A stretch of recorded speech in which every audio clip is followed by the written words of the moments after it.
My father slammed the folder on the conference table so hard the sound echoed through the glass walls. "Eloise, you're done here," he said coldly, his voice carrying the weight of final judgment. My sister, Camille, sat across from me, a smirk dancing on her lips like she'd been waiting for this moment her whole life. The air felt thick, almost suffocating, as the rest of the board members avoided eye contact, pretending to flip through papers they didn't even need to read. "Before I take you any further into this mess, hit that like button, share this with someone who loves a good twist, and subscribe, because what's about to unfold will leave you stunned." I could see Camille's fingers tapping against the table, each tap like a countdown to my public execution. The irony was unbearable. I had been the one working late nights, skipping vacations, and building the very department they now claimed I mishandled.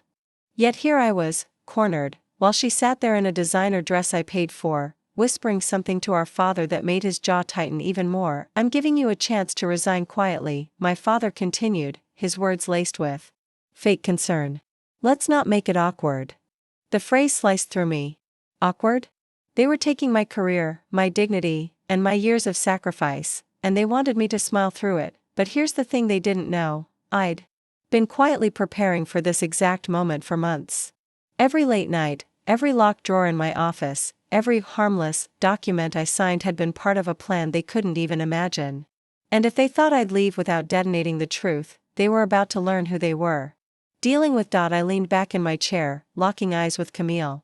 "Awkward," I whispered, just loud enough for her to hear. "Trust me, this is going to get a lot worse." Camille's smirk faltered, just slightly, like she wasn't sure if I was bluffing. My father cleared his throat and turned to the board, flipping open the stack of printed evidence they'd prepared against me. I recognized every page, because I'd written most of them. Not as confessions of incompetence, but as carefully placed puzzle pieces that told an entirely different story when read in full. The only problem for them?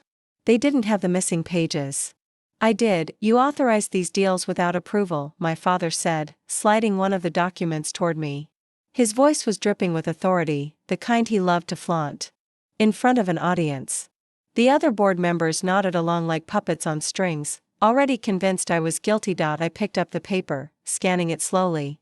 "Interesting, you stopped at page 6. I set it back down and folded my hands calmly. "You didn't show them page 7, did you?" Camille stiffened, her eyes darting to my father.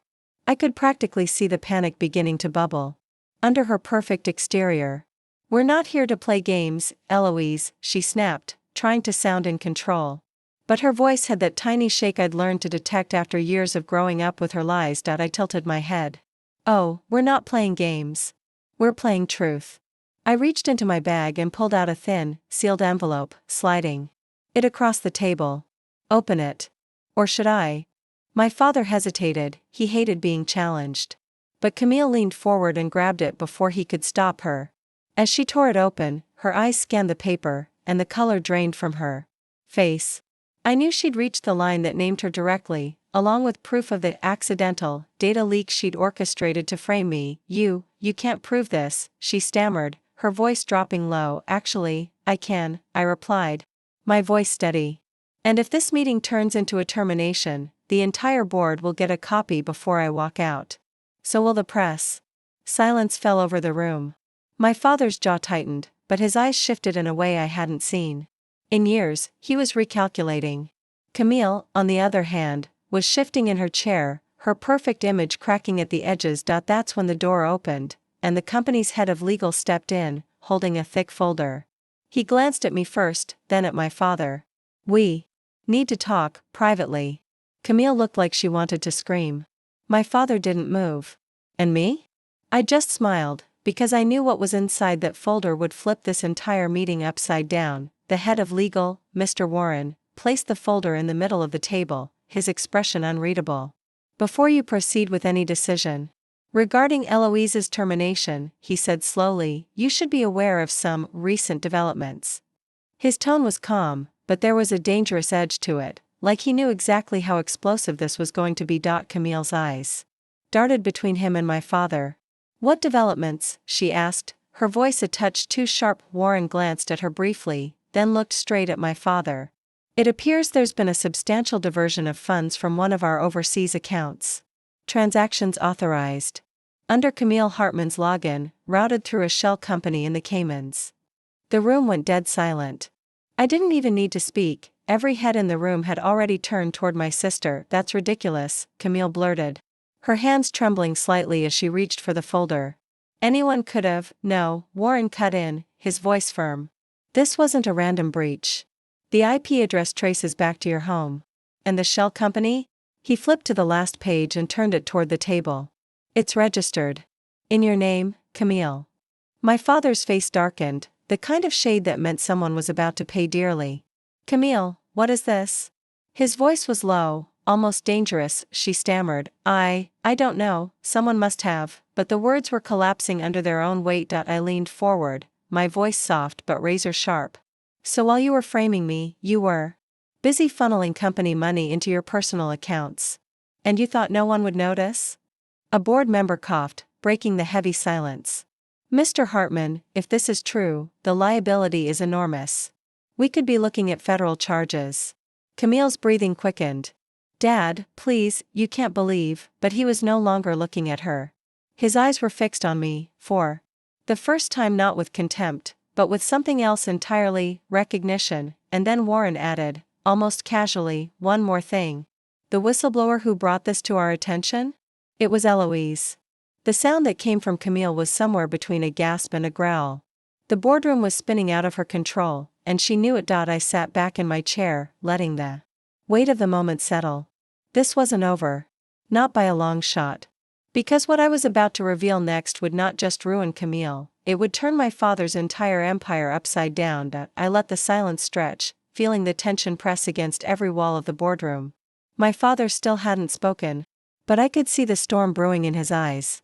Camille was practically shaking now, her manicured nails digging into the edge of the table like she could hold on to her crumbling world. I leaned forward, my voice calm, almost conversational. Funny thing, Dad? Camille didn't act alone. His gaze snapped to me, sharp as a blade. What are you implying? I smiled faintly. That someone higher up authorized the transfers. Someone with access to the CEO-level override codes. I pulled a small USB drive from my bag and set it down in the center of the table. Everything you need to see is on here, emails, timestamps, authorization logs. All tying back to you. The room froze. Camille's head whipped toward him. Her voice breaking. You, what? You said this was just to teach her a lesson. The board members erupted into a low murmur, whispers flying like sparks. My father didn't answer her. His jaw was locked, his face unreadable, but the vein in his temple was pulsing. I kept going, my words slicing through the noise. You wanted me out because I was the only one asking questions about the missing funds. You thought if you framed me, you could keep the empire intact while quietly moving your assets offshore. But you made one mistake. I leaned in, locking eyes with him. You underestimated me. Warren, the head of legal, slowly reached for the USB. If what's on here is accurate, we'll need to involve federal authorities immediately. One board member turned to another. We can't afford this scandal. Another muttered, if shareholders find out. The panic was spreading, the air thick with the scent of a coup in motion. My father finally spoke, his voice low and steady. Eloise, if you walk away quietly, I can make this all disappear. I tilted my head, as if considering it. Walk away quietly? No, Dad. I'm going to walk out loudly. And I'm taking the truth with me. Camille's chair scraped against the floor as she stood, pointing a trembling finger at me. You're ruining everything. I looked up at her, my voice like ice. No, Camille. I'm saving everything. Worth saving. And that's when the security team appeared at the door, not for me, but for them. The security team stepped inside, their presence sucking the last bit of oxygen out of the room. The lead guard's earpiece buzzed faintly as he looked at my father and Camille. Mr. Hartman, Ms. Hartman, you're requested to come with us. Now. Camille's face drained to a ghostly white. What? No. You can't just, it's a legal order, Warren interrupted, his tone firm. Given the evidence, both of you are being placed under internal investigation. As of this moment, your company access is revoked. Gasps erupted from the board. A few members were already pulling out their phones, no doubt texting the news to people who would feast on this scandal by dinner time. My father rose slowly, still trying to cling to his aura of control. "You think this is the end, Eloise?" he said, his voice deep and cold. "You're playing with fire." I stood too, my heels clicking against the polished floor as I closed the space between us. "No, Dad. I built the fire. You just got burned." Camille tried to speak, but her words dissolved into a string of incoherent protests as the guards flanked her. One of them gently but firmly took her arm, guiding her toward the door.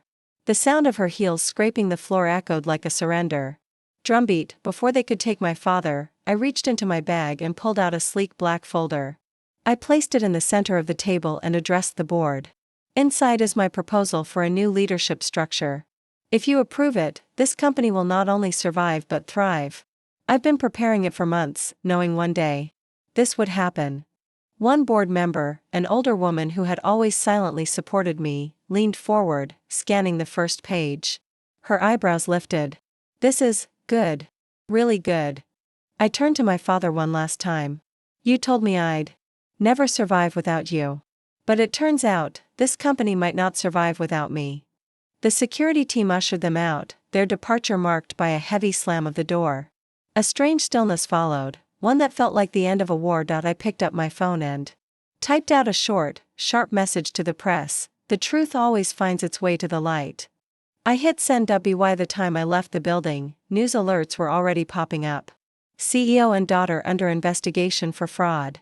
Insider blows whistle on major corporate scandal. The city skyline stretched before me, no longer a reminder of the empire I'd been shut out of, but of the future I now owned, and as I walked toward my car, the late afternoon sun hitting my face, I realized something: revenge wasn't just sweet. It was freedom. I had taken everything they'd tried to use against me, and turned it into the reason they fell, and the best part? This was only the beginning.